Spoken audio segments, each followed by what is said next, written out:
Monggo Bapak, ini sudah saya rekor Bapak. Monggo Itu dipotong ya. Bapak. Oke.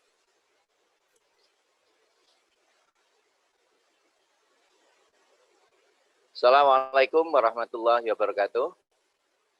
Waalaikumsalam warahmatullahi wabarakatuh.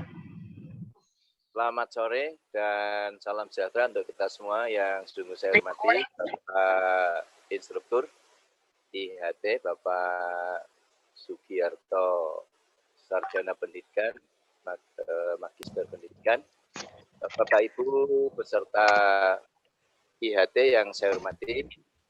Alhamdulillah pada sore hari ini kita dapat melaksanakan IHT dalam bentuk virtual, tetapi tidak mengurangi rasa hormat dan kedalaman keilmuan yang akan kita bahas pada sore hari ini. Sebelumnya, mari kita buka dengan bacaan basmalah pertama. Bismillahirrahmanirrahim. Terima kasih. Acara selanjutnya adalah penyampaian materi tentang prinsip pengembangan kurikulum operasional satuan pendidikan. Tapi sebelumnya perlu kami sampaikan bahwa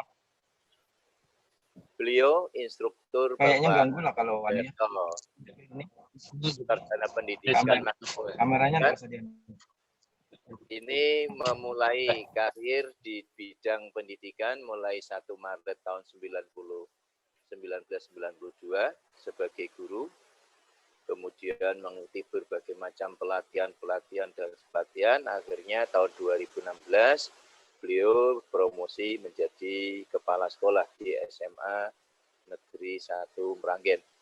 Kualifikasi beliau adalah Magister Pendidikan S2 di Teknologi Pendidikan Universitas Negeri 11 Maret, lulus tahun 2010. Sehingga pembahasan pada IHT sore hari ini sudah sesuai dengan kualifikasi beliau. Kemudian perlu kami sampaikan kepada Bapak Ibu peserta, pada saat instruktur menyampaikan materi, mohon mic panjenengan di-mute-kan. Kemudian nanti setelah materi disampaikan, nanti akan ada sesi tanya jawab.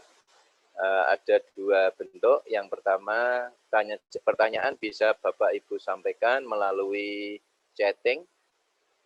Kemudian yang kedua bisa melalui saya sebagai moderator pada akhir pada waktu sesi tanya jawab. Demikian, terima kasih kepada Bapak Ibu sekalian, dan waktu sepenuhnya kami sampaikan kepada Bapak Sugiarto, Sarjana Pendidikan, Magister Pendidikan. Dipersilahkan, monggo Pak. Assalamualaikum warahmatullahi wabarakatuh. Waalaikumsalam warahmatullahi wabarakatuh. Mohon berkenan pada sore ini Bapak kami menyampaikan materi terkait dengan prinsip pengembangan sekolah. Semoga Bapak Ibu dalam keadaan sehat, tetap mematuhi protokol COVID-19 dengan ketat.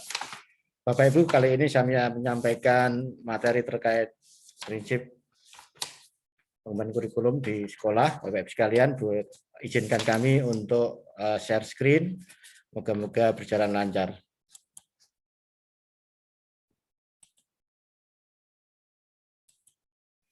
Apakah sudah terlihat, Bapak?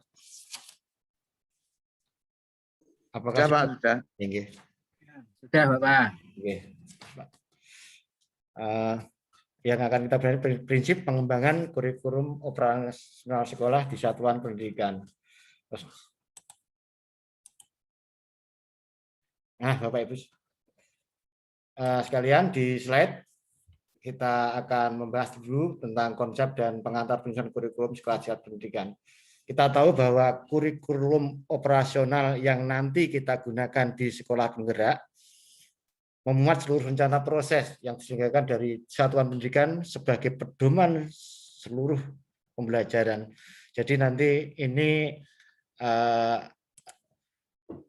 mengandung titik benang merahnya adalah memberikan makna yang artinya bahwa kurikulum operasional satuan pendidikan dapat menjawab seluruh permasalahan pembelajaran di satuan pendidikan masing-masing. Bapak Ibu sekalian, kita ketahui juga bahwa kurikulum menjadi ruh dari pendidikan atau proses pembelajaran di sekolah, sehingga perlu disusun dengan sebaik-baiknya berdasarkan capaian tujuan pendidikan yang hendak dicapai.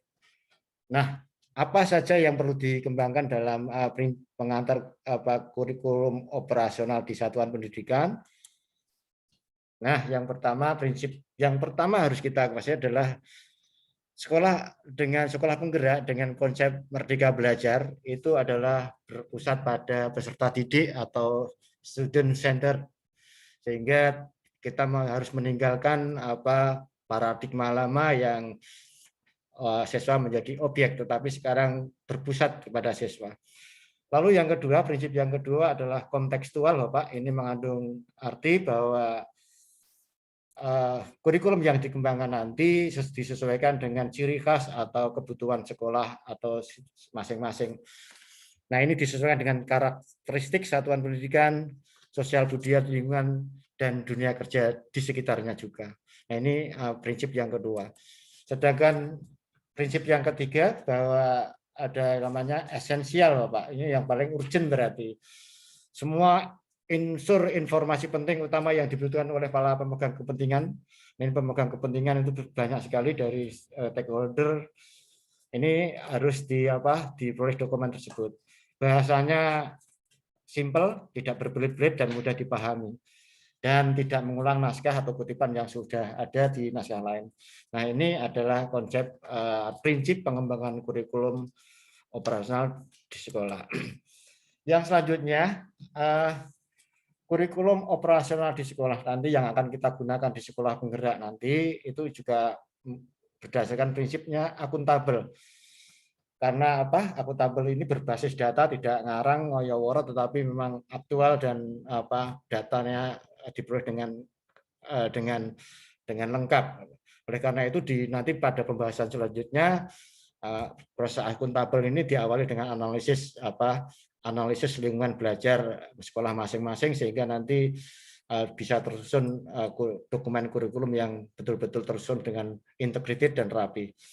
Lalu prinsip yang selanjutnya adalah melibatkan berbagai pemangku kepentingan. Nah, ini sangat penting Bapak Ibu sekalian, karena kurikulum operasional itu harus seluruh warga sekolah harus tahu dari awal sampai akhir penyusunannya sampai penggunaannya. Bahkan terakhir kita harus koordinasi dengan pengawas dan mendapatkan pengesahan dari Dinas Pendidikan Provinsi Jawa Tengah atau cabang dinas tempat. Jadi tidak bisa kita melaksanakan pengembangan kurikulum operasional sekolah itu dengan memegang egonya masing-masing, harus dikomunikasikan dengan baik, sehingga kurikulum yang nanti sudah terbentuk dalam satu dokumen itu bisa dilaksanakan dengan baik. Demikian Bapak Ibu sekalian yang dapat saya sampaikan terkait prinsip pengembangan kurikulum operasional di sekolah. Nanti selanjutnya akan ada materi lain, namun demikian saya tutup dengan silahkan nanti kalau ada pertanyaan dapat kami tampung dulu. Terima kasih. Assalamualaikum warahmatullahi wabarakatuh. Waalaikumsalam warahmatullahi wabarakatuh. Terima kasih kami sampaikan kepada Pak Sugiyarto, Sarjana Pendidikan, Magister Pendidikan, yang telah menyampaikan pemantik untuk diskusi di IHT sore hari ini.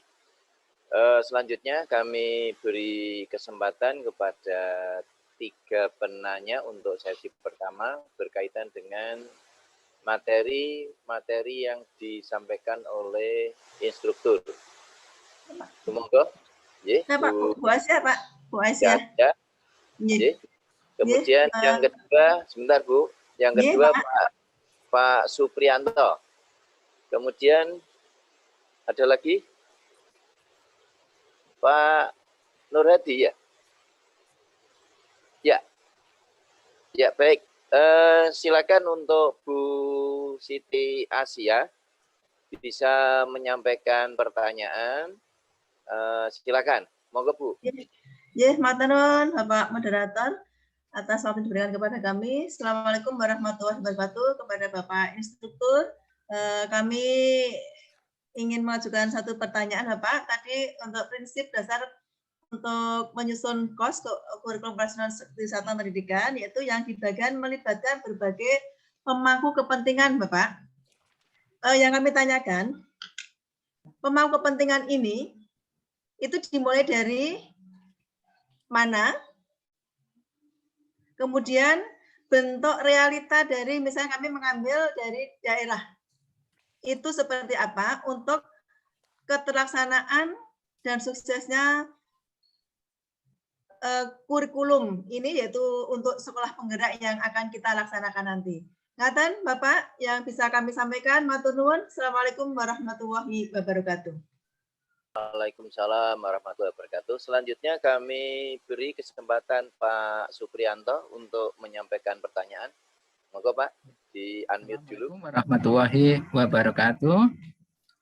Ya, terima kasih Pak Jenuri.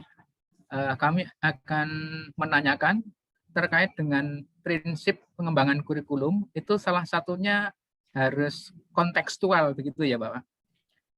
Ya, kontekstual itu mengakomodasi juga latar belakang sosial dan budaya, juga lingkungan di satuan pendidikan. Nah, kami amati di sekolah kami itu lingkungan sosial budayanya itu religius, Bapak. Ya, banyak masjid, banyak kegiatan yang bersifat religius. Nah, itu untuk mengakomodasi dalam kurikulum itu caranya seperti apa, Bapak? Terima kasih.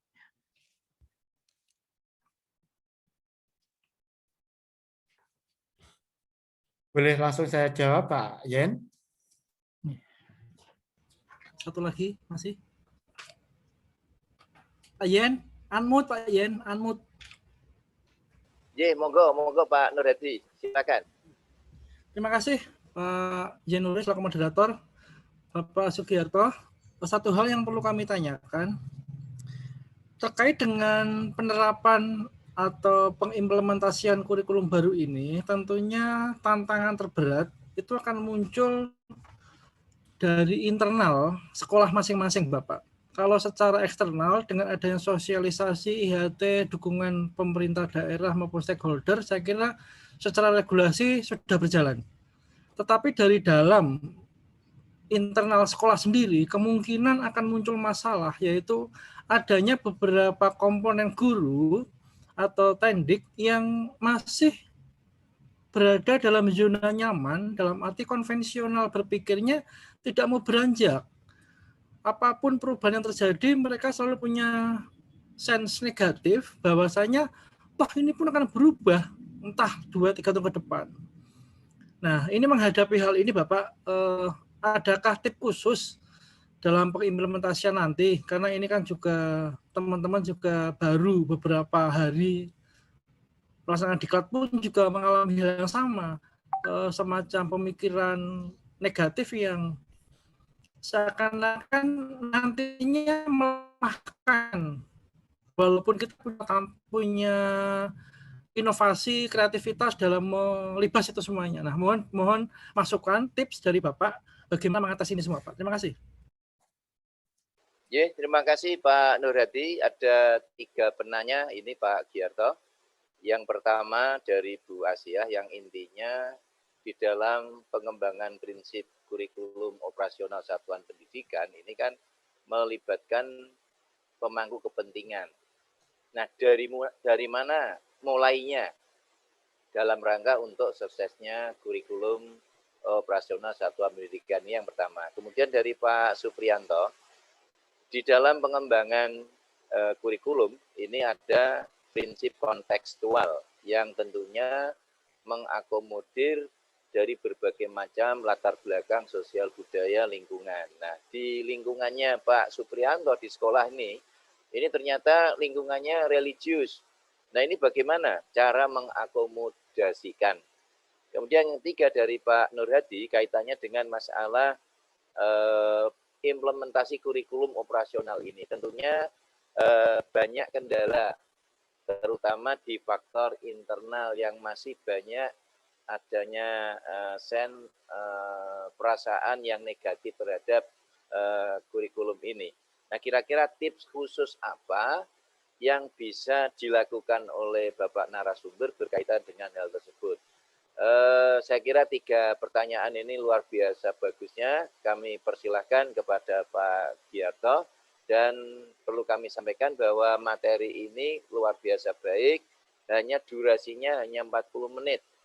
Oleh karena itu Pak Gi, silakan nanti dijawab secukupnya sehingga nanti durasi Zoom yang hanya waktunya 40 menit ini bisa mengakomodir semuanya. Terima kasih. Monggo Pak Gi, waktu kami serahkan. Terima kasih Pak Yen atas kesempatannya, Pak Nur Hadi, Pak Didi, Ibu Ais, dan Pak Supri. Mohon berkenan kami menjawab apa tadi yang menjadi pertanyaan. Yang pertama, saya mulai dari Pak Nur Hadi dulu saja, yang terakhir, yaitu bagaimana KOR itu mendapat tanggapan dari internal warga sekolah, Bapak-Ibu sekalian. Tip untuk bisa agar KOR itu diterima dengan baik oleh seluruh warga sekolah, terutama internal, adalah yang saya lakukan Bapak Ibu di implementasi sekolah adalah yang pertama tentu saja motivasi Bapak. Sebagai contoh, saya mencontohkan di SMA saya, kemarin kami sampaikan bahwa 26 tahun berdiri, sekolah kita belum punya brand satupun. Saatnya bangkit Bapak Ibu sekalian. Harus bangkit bersama harus melihat sekolah lain yang sudah punya brand-brand, sekolah yang lebih muda. Kita harus malu dan keluar dari zona nyaman untuk bisa mewujudkan brand, salah satu brand saja dulu. Sehingga motivasi itu kita tularkan melalui gimana jerih payah saya untuk ikut seleksi supaya menjadi sekolah penggerak. Saya contohin. Lalu yang kedua Bapak Ibu sekalian, saya menggunakan pola komunikasi yang sangat intens Bapak, baik personal maupun secara klasikal Bapak Ibu sekalian. Saya selalu masuk di teman-teman guru ketika Bapak Ibu guru sedang disantai-santai mengerjakan di sela-sela tugasnya, saya selalu menyelipkan komunikasi yang intens sehingga memberi pengertian pada beliau-beliau bahwa kurikulum operasional sekolah adalah kurikulum yang bagus yang nanti bisa mewujudkan karakter Pancasila pada anak didik kita. Itu tip yang saya gunakan Bapak. Lalu yang Bu Ais, saya mohon juga berkenan bahwa memang betul kurikulum yang kita operasikan nanti, yang kita jalankan nanti harus melibatkan seluruh pemangku kepentingan. Oleh karenanya itu Bapak Ibu sekalian, dari saat penyusunan sampai pada implementasinya jangan sekali-kali meninggalkan seluruh pemangku kepentingan. Dari penyusunannya saja kita harus sudah melibatkan seluruh warga sekolah, komite sekolah, bahkan setelah tersusun draftnya kita harus melibatkan pengawas sekolah dan terakhir menggunakan kita melegalisasi di tingkat Capdin. Itu pun kita juga harus bekerja sama dengan seperti yang saya lakukan kemarin, saya sowan ke Pak Camat untuk menyampaikan ini loh Pak, saya ingin menjadi sekolah penggerak dengan kurikulum yang disempurnakan dari tahun 2013. Dengan kebetulan saya sekolah adiwiyata, kami juga kemarin sempat berbincang-bincang dengan stakeholder yaitu pengolahan sampah di desa kami. Kami juga nanti minta dukungan oleh karena itu. Sehingga memang betul untuk dunia kerja kami memang belum untuk implementasi di lapangan, tetapi saya yakinkan kemarin saya juga sudah ke BPD Bank Jateng untuk bisa membantu program-program kami. Sehingga kurikulum nanti akan mendapatkan respon paling tidak dari satu studi dari pemangku kepentingan di daerah maupun di tingkat kabupaten kita dapat dukungan. Yang terakhir Bapak Ibu sekalian, pertanyaan Pak Supri bahwa kurikulum operasional sekolah tadi bersifat kontekstual, Bapak Ibu, ini sangat relevan dengan karakter pelajar Pancasila yang pertama, beriman dan bertakwa serta berakhlak mulia. Nah, itu sangat relevan sekali karena memang tujuan akhir dari kurikulum operasional sekolah adalah mewujudkan karakter siswa yang berkarakter Pancasila. Salah satunya adalah yang pertama adalah Tuhan yang bertakwa kepada Tuhan yang Maha Esa dan berakhlak mulia. Bagaimana implementasinya? Bapak Ibu, seperti di sekolah kami di pedesaan dan kebetulan lingkungannya pesantren, kami juga melibatkan Bapak Ibu dengan dengan tokoh masyarakat satu kiai di sini yang sangat berpengaruh. Saya juga sudah sowan, sehingga nanti ketika pelaksanaannya nanti saya sudah kerjasama Bapak. Setiap kali Jumat saya akan memanfaatkan pondoknya, masjidnya untuk anak-anak sekolah di sholat jamaah Jumat di sana. Dan itu akan saya tuangkan dalam kurikulum nanti yang akan menjadi dokumen yang lengkap di sana. Saya kira hanya itu Bapak yang bisa saya sampaikan. Mungkin punya trik-trik lain, monggo Bapak. Tapi yang penting komunikasi dengan seluruh stakeholder itu yang menjadi menjadi titik benang merah ini. Terima kasih Bapak. Terima kasih Pak Giarto yang telah memberikan penjelasan, pencerahan kepada ketiga penanya. Mungkin masih ada yang kurang puas terhadap jawaban dari narasumber. Silakan bisa dilanjutkan dengan pertanyaan berikutnya. Monggo. Belum, Pak Jen. Oh ya, monggo bisa dilanjutkan. Monggo Pak Nur Hadi. Yang Pak Ki sampaikan masih sebatas satu teoritis ya. 1-2 tempat mesti ada satu orang yang kadang-kadang tuh memang kolotnya minta ampun. Nah, kolot itu kalau hanya diam sih oke, tapi kolot itu kalau sampai memprovokasi yang lain. Nah, ini nyerimpeti, Pak. Nah, ini mungkin adakah rumus khusus dari Pak Ki menghadapi hal ini, Pak? Saya kan masih muda, Pak. Jadi menghadapi sesuatu itu kadang-kadang mau saya bentuk regulasi kok ngeyelan, mau dibentur kasar juga nggak nyaman orang tua gitu loh. Nah, ini gimana, Pak? Tips khususnya, Pak? Monggo Pak Ki bisa langsung ditanggapi.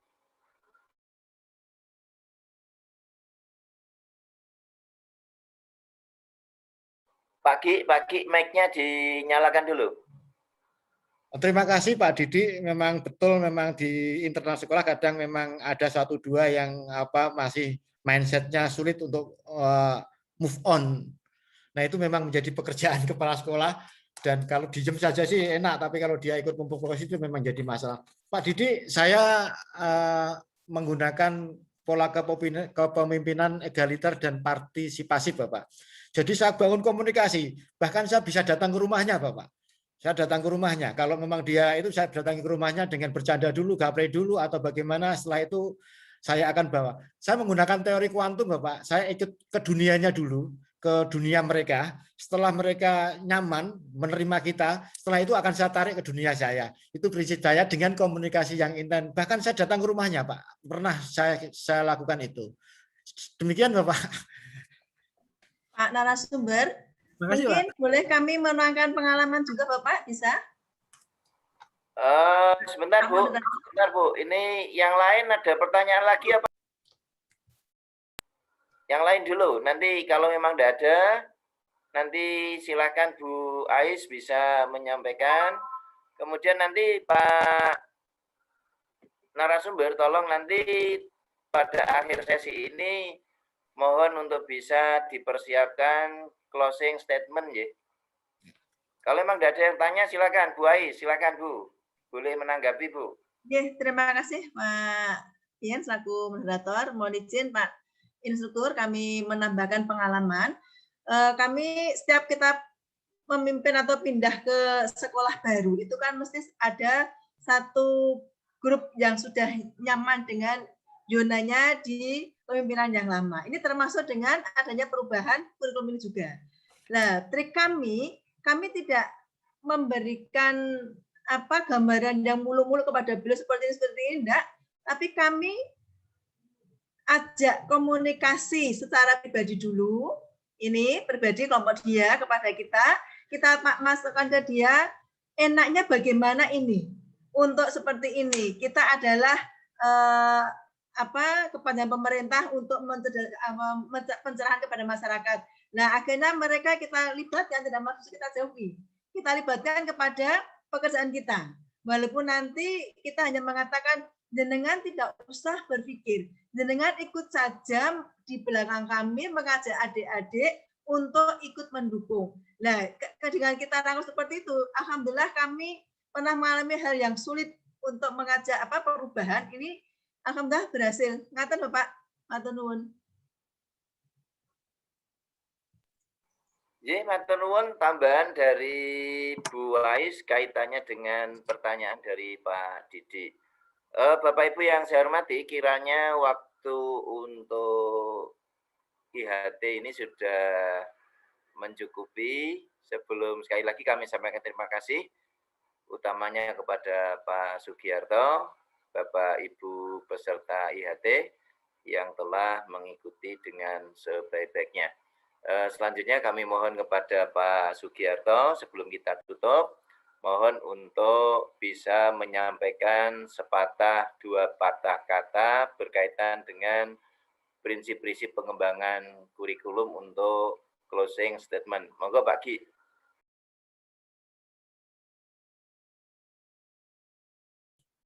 Terima kasih Pak Yan dan Bapak Ibu semuanya. Di akhir sesi ini rekan-rekan saya menyampaikan benang merah tentang terkait kurikulum operasional sekolah. Pertama, kita harus memahami konsep, susun berdasarkan prinsip-prinsip yang ada, taati itu, dan mari kita move on untuk perubahan mencapai pendidikan yang mewujudkan siswanya berkarakter Pancasila. Terima kasih. Assalamualaikum warahmatullahi wabarakatuh. Waalaikumsalam warahmatullahi wabarakatuh. Terima kasih kepada Pak Ki, kepada Bapak Ibu peserta atas kerjasamanya sehingga IHT pada sore hari ini secara virtual dapat berjalan dengan lancar. Mari kita akhiri bersama dengan bacaan hamdalah. Alhamdulillah. Demikian. Assalamualaikum warahmatullahi wabarakatuh. Waalaikumsalam. Waalaikumsalam warahmatullahi wabarakatuh.